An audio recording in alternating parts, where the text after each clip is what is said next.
Quiero hablar ahora de las tempranas confesiones de las Islas Británicas. Vamos a hablar de las confesiones de Escocia y de Inglaterra del siglo XVI. Obviamente la Confesión de Westminster y la Bautista de Londres son de estas islas, pero las dejamos para otra ocasión y nos concentramos en unas anteriores, de un siglo anterior, que son muy importantes. La primera de ellas es la Confesión Escocesa de 1560. En 1560 salió la Biblia de Ginebra, producida por los ingleses exiliados durante el reino de María Tudor, y esta muy importante traducción, usada por los puritanos, tenía una confesión. También en este año salió una confesión valdense, otra de Europa Central, una por Teodoro Beza, y también existe una confesión de la Congregación de Gente de España, españoles, en Londres. Así que son varias las confesiones que salieron en 1560, junto con la confesión escocesa.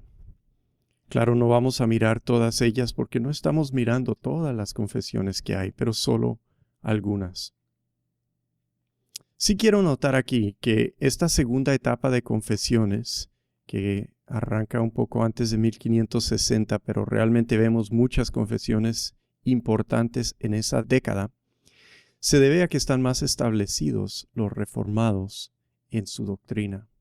Tienen experiencia, han luchado, saben cómo hacer las cosas y por consecuencia confesan mejor y empiezan a salir confesiones que no tienen que mejorar después y son las que se quedan.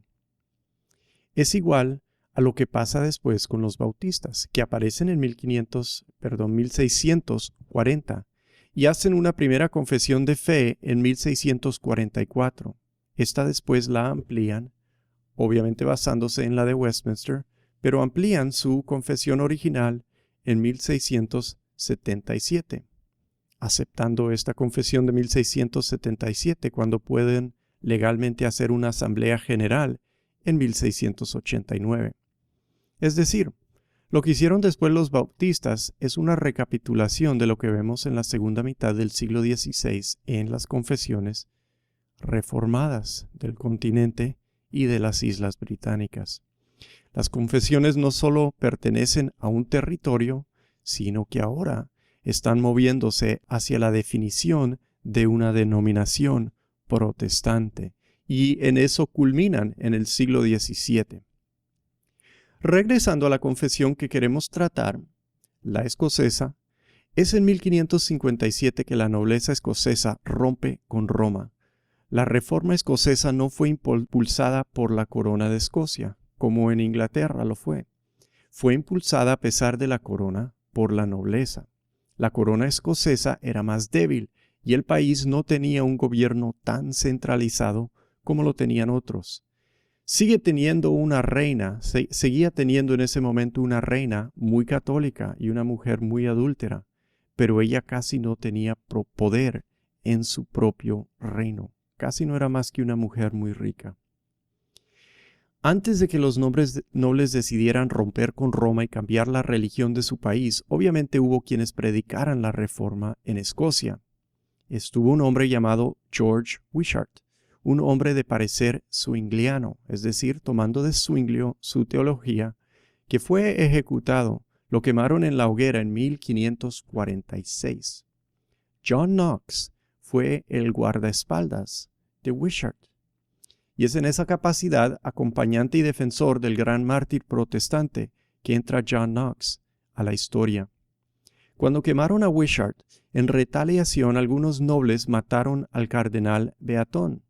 Este cardenal había mandado ejecutar a Wishart, y los nobles que lo mataron a él se encerraron después en el castillo de San Andrés, donde fueron sitiados por las fuerzas reales que tenían apoyo de Francia. John Knox se unió a ellos. Él se unió a los hombres sitiados en el castillo de San Andrés, según se unió a ellos como capellán, porque no tenían quien les predicara. Y cuando cayó el castillo, lo pusieron a remar en un buque francés, y él estuvo en ese buque remando como un esclavo desde 1500 47 hasta el 49. La política de Escocia en este momento tiene mucha influencia francesa por la Casa Real. Nunca debemos olvidar que en estos tiempos no hay política sin religión y por consecuencia casi no hay religión sin enredos políticos.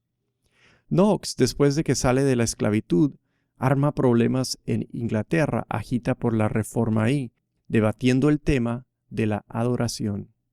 Él, como Calvino, fue un reformador motivado siempre por el deseo de purificar la adoración, volverla más sencilla.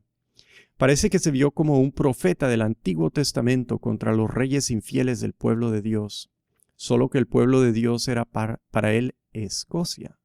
Para Knox, la reforma era una recapitulación de la predicación de los profetas del Antiguo Testamento, y para él hay que tumbar los monarcas infieles a Dios y purificar el país.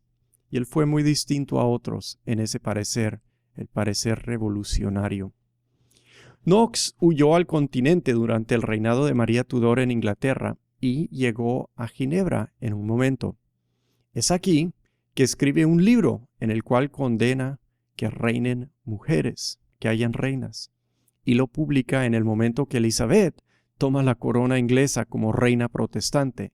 Él quiso escribir en contra de la reina María, que perseguía el protestantismo, pero ella se murió, tomó el trono Elizabeth, y es en ese momento que sale el libro de John Knox.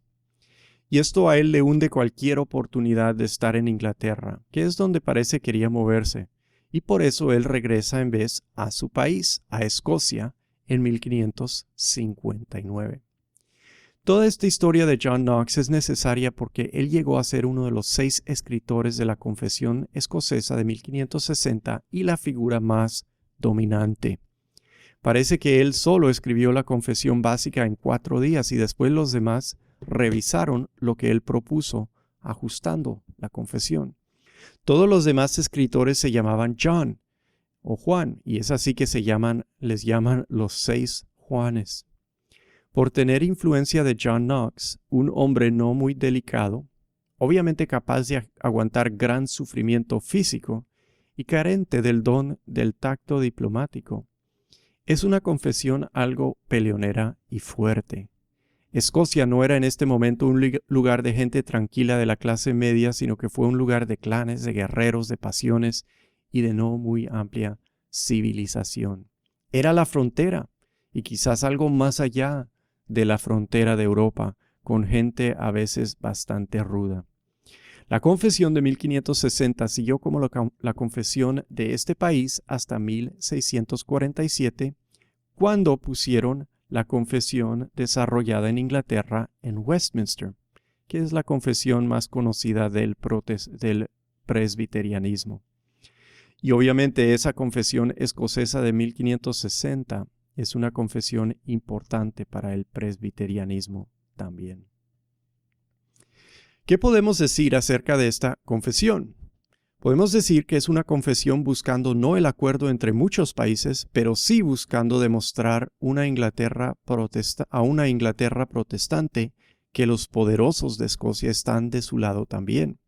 No buscan instruir a Inglaterra en teología, es su teología propia de Escocia, pero buscan alinearse con el protestantismo internacional y no con el catolicismo, que es lo que estaba buscando la reina de Escocia. Mientras tanto, en Inglaterra, Elizabeth es la nueva reina protestante y el parlamento escocés le está mandando la señal a Inglaterra que ellos no están con Francia ni con la reina escocesa María, que es una católica, sino que prefieren el protestantismo. Una cosa que distingue la confesión escocesa de otras confesiones reformadas también es que habla de la historia de la redención. Esto lo hace en el capítulo 5 y voy a leer lo que dice porque es muy interesante. Dice, creemos con certeza que Dios conservó, instruyó, multiplicó, honró, adornó y llamó de muerte a vida a su iglesia en todas las edades, desde Adán hasta la venida de Cristo Jesús en la carne. Porque él llamó a Abraham a salir de la tierra de sus padres, lo instruyó y multiplicó su simiente, maravillosamente lo preservó y más maravillosamente aún liberó a su descendencia de la esclavitud y tiranía del faraón. A ellos le dio sus leyes, constituciones y ceremonias. Noten la palabra constituciones. A ellos le dio la tierra de Canaán después de haberles dado jueces, y más tarde a Saúl les dio a David como rey, a quien le dio la promesa de que uno de sus descendientes se sentaría para siempre sobre su trono. A este mismo pueblo envió de tiempo en tiempo profetas para hacerle volver al camino recto de su Dios, del cual se desviaron algunas veces a causa de la idolatría. Y aunque a causa de su contumaz desprecio de la justicia se sintió compelido a entregarlos a sus enemigos, como previamente había sido advertido por boca de Moisés, de modo que la santa ciudad fue destruida, arrasado el tiempo por fuego y la tierra toda desolada durante 60 años. Sin embargo, compasivamente les restituyó a Jerusalén, donde la ciudad y el templo fueron reconstruidos, y ellos resistieron todas las tentaciones y asaltos de Satanás hasta que, en cumplimiento de la promesa, el Mesías vino. Hasta ahí lo que dice la confesión. ¿Esto por qué lo incluye? Pues porque es la historia de la redención, aunque ninguna otra confesión hace esto, y también porque es la forma en la cual John Knox entiende lo que está pasando en su país.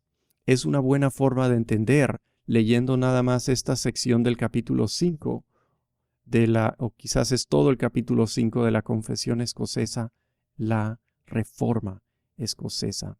Él cree que esto está pasando en su país. La iglesia existe, que tienen como profetas, son los predicadores, ya no son igual, pero hablan proféticamente en sus sermones, como los profetas del Antiguo Testamento, advierten al pueblo para que se arrepientan y no sean entregados a sus enemigos en un castigo de Dios.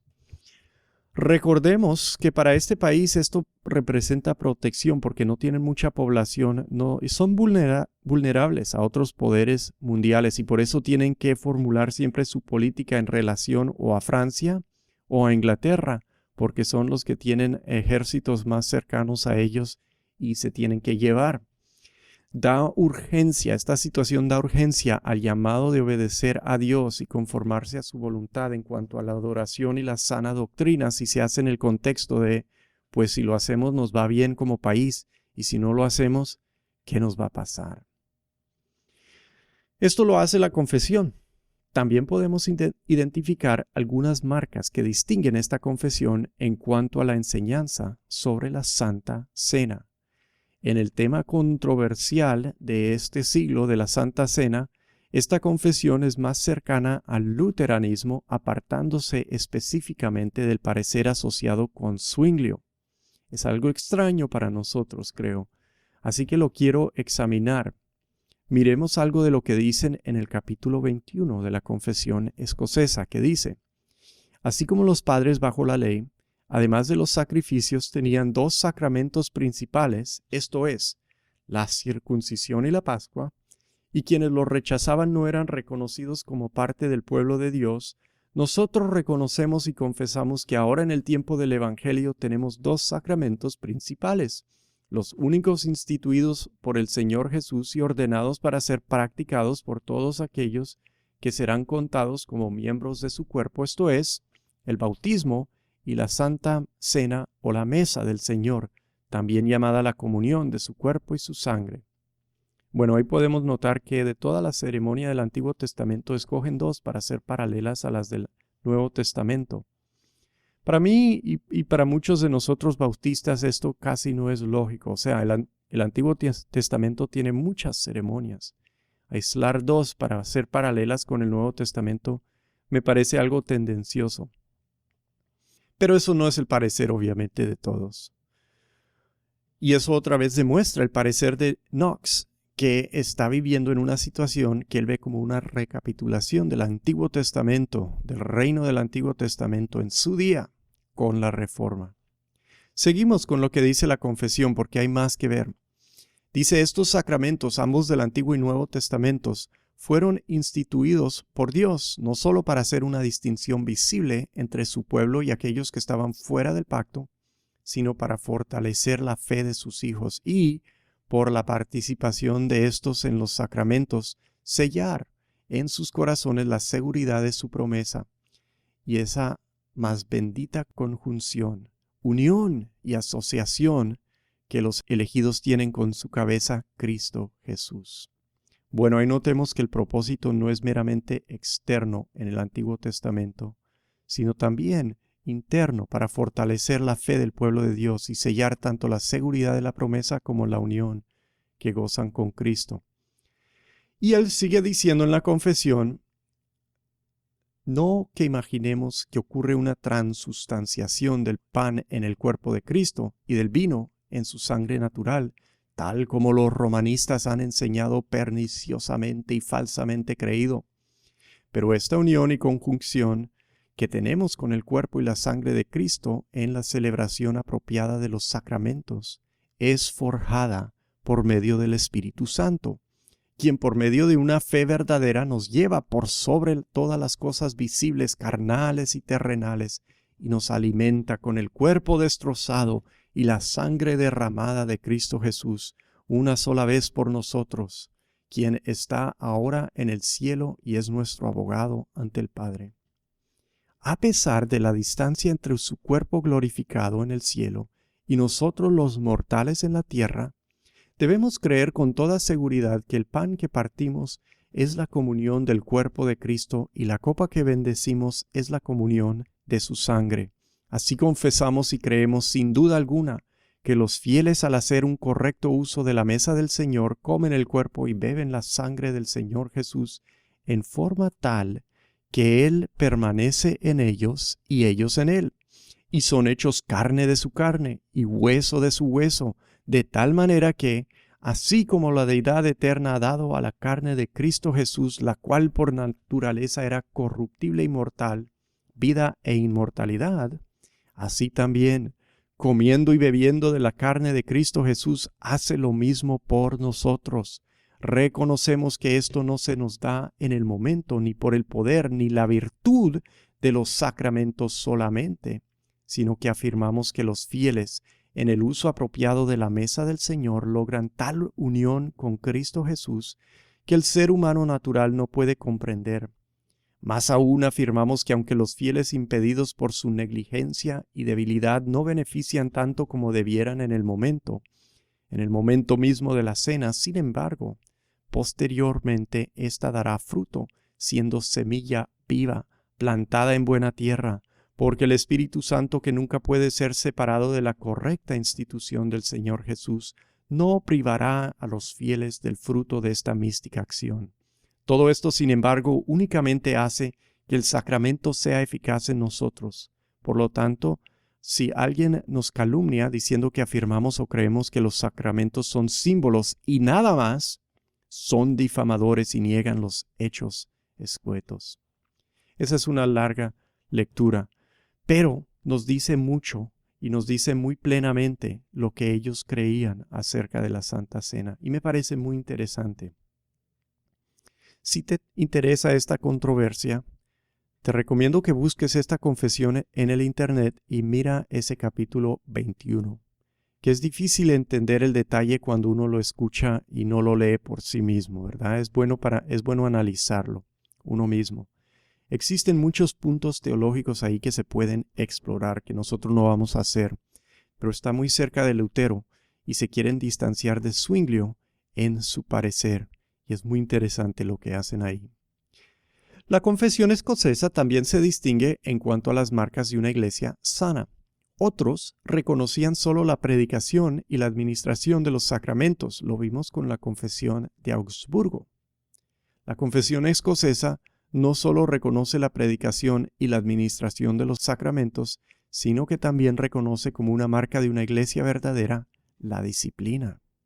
Y lo menciona en el capítulo 25, el último, donde dice: aunque la palabra de Dios predicada con propiedad, los sacramentos correctamente administrados y la disciplina ejecutada de acuerdo con la palabra de Dios sean marcas genuinas e infalibles de la iglesia verdadera, no queremos decir que cualquier persona que pertenezca a esta compañía es miembro elegido de Cristo Jesús.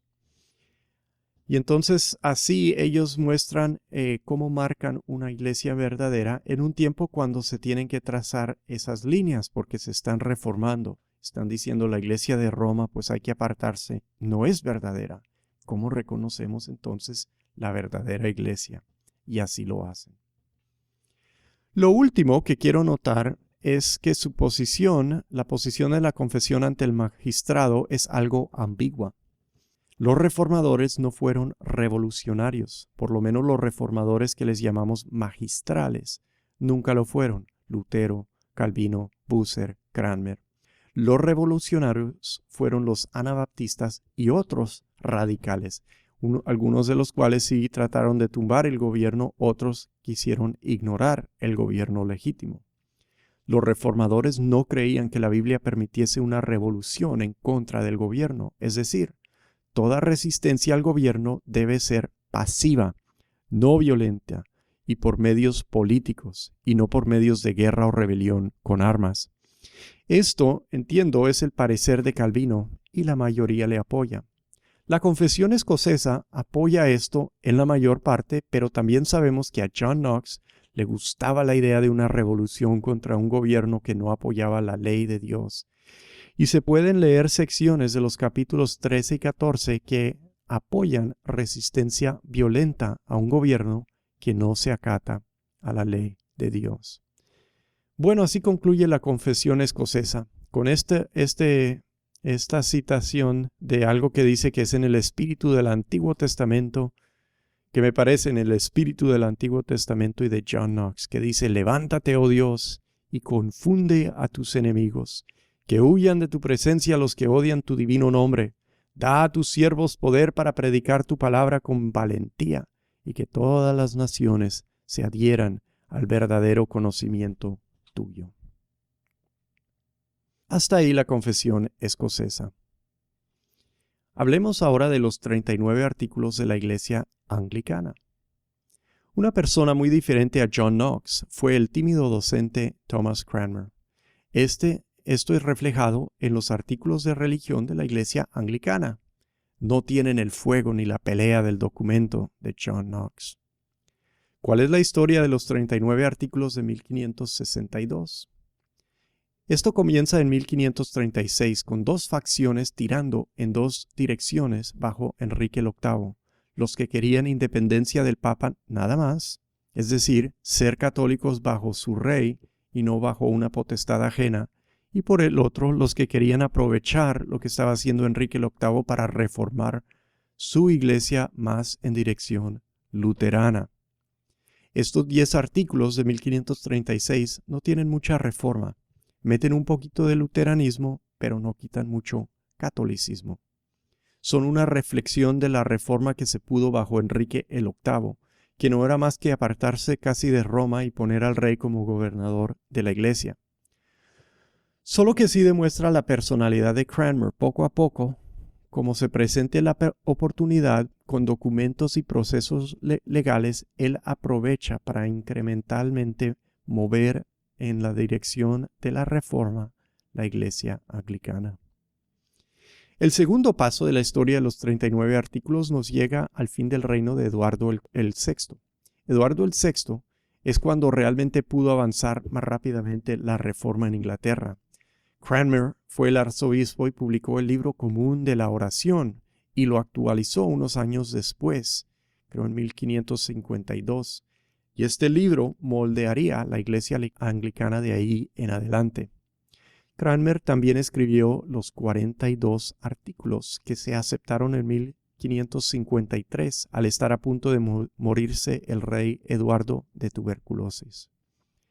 Teológicamente estos 42 artículos son más inclusivos que exclusivos, pero son muy protestantes.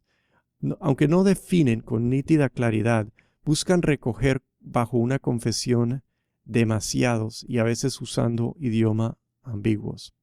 Sin embargo, como dije, son claramente protestantes, no son católicos, se apartan del anabaptismo, pero no declaran en cuanto a los temas que dividen a los reformados.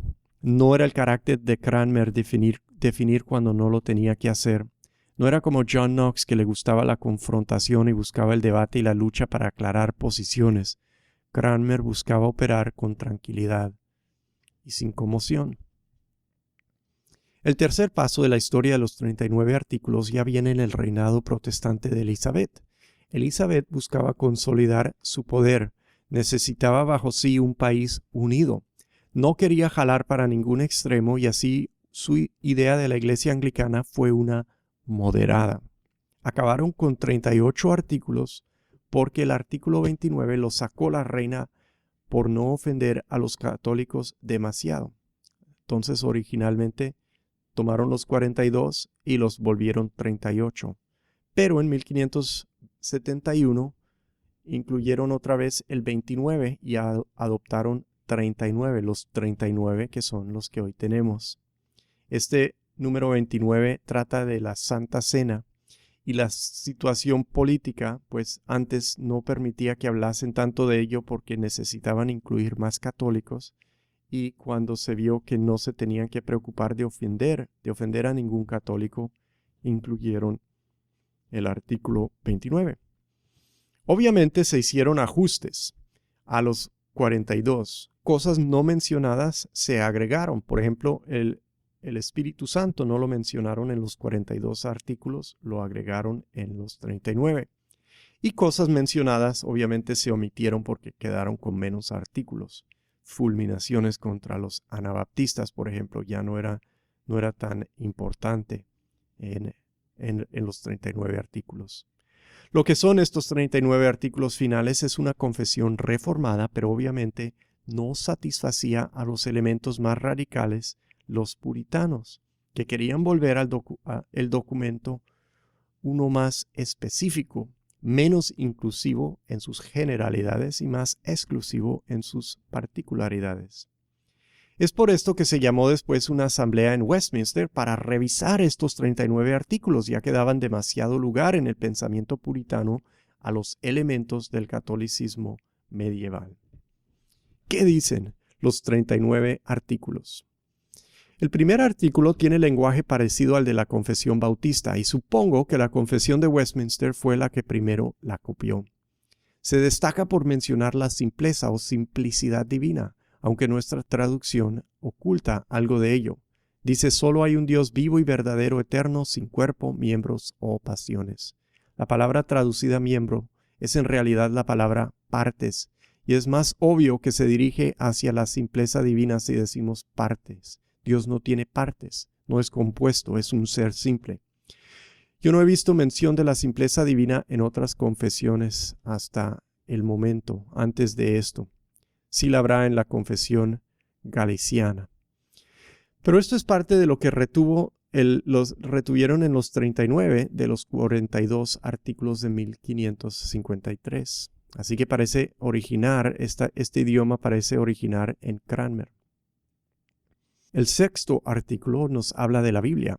La Sagrada Escritura, dice, contiene todo lo necesario para la salvación de tal manera que lo que no se lea en ella o pueda probarse a través de ella, no se exige a ningún hombre que sea creído como artículo de fe o se piensa que sea requisito o condición para la salvación.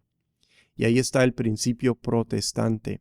No hay que exigir que alguien crea algo que no se pueda hallar en las Escrituras. ¿Y cuáles son los libros que la componen? Dan una lista entera.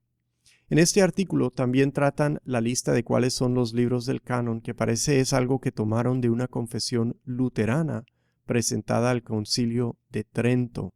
Sí, y ahí se ve por qué lo están haciendo en esa situación en el Concilio de Trento, porque están definiendo pues cuáles son los libros de la Biblia, porque los protestantes y católicos tienen unos libros diferentes, ¿verdad? Los católicos mantienen más libros, los que llamamos libros apócrifos. En el artículo 10 de los 39 habla del libre albedrío y en el artículo 17 de la predestinación, ambos en términos que cualquier calvinista puede recibir. Todavía no ha llegado un parecer diferente en cuanto a estas cosas al mundo y todos los protestantes confiesan que Dios escoge a los que van a creer escoge a los que van a creer y obra en sus corazones para que puedan creer. Más hacia el fin del siglo XVI veremos eso y hablaremos un poco de eso cuando hablamos de la confesión belga y los cánones de Dort. El artículo 18 es algo raro. No parece ser de una situación del siglo XVI, sino de algo actual, algo de nuestro día, porque dice así: también deben ser maldecidos los que presumen al decir que todo hombre debe ser salvado por la ley o secta que profese, de tal manera que debe ser diligente a la hora de estructurar su vida de acuerdo con dicha ley y la luz de la naturaleza. La Sagrada Escritura nos muestra, solo en el nombre de Jesucristo por el cual los hombres han de ser salvados. Es extraño pensar que algo en estos tiempos, en los tiempos del siglo XVI, requiera que se afirma que la salvación es exclusivamente por medio de Cristo. Parece entonces que existían quien lo negasen. Por eso digo que parece más de la actualidad, porque hoy muchísima gente que dicen ser cristianos niega la exclusividad de la salvación por Cristo, ¿verdad?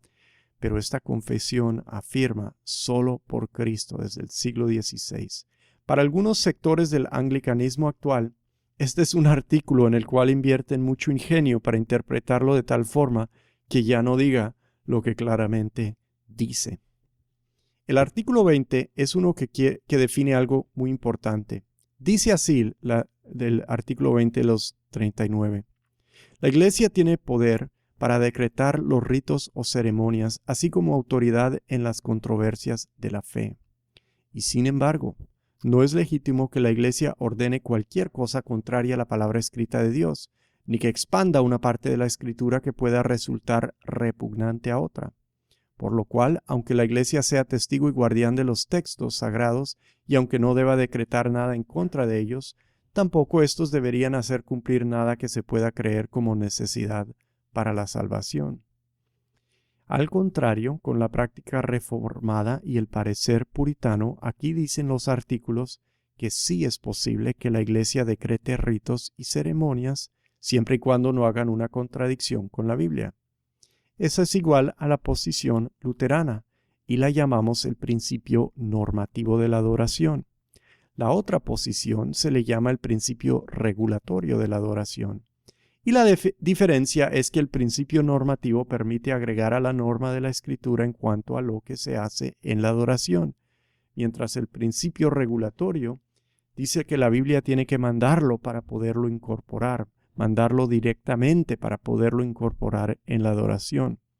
El principio regulatorio entonces es exclusivo y el principio normativo más inclusivo, porque permite más. Los 39 artículos también contienen esto. Los concilios generales no deben convocarse sin el mandato y la voluntad de los príncipes. Es decir, si la Iglesia quiere convocar una reunión general de varias regiones para discutir o resolver algo, tienen que obtener permiso del gobierno.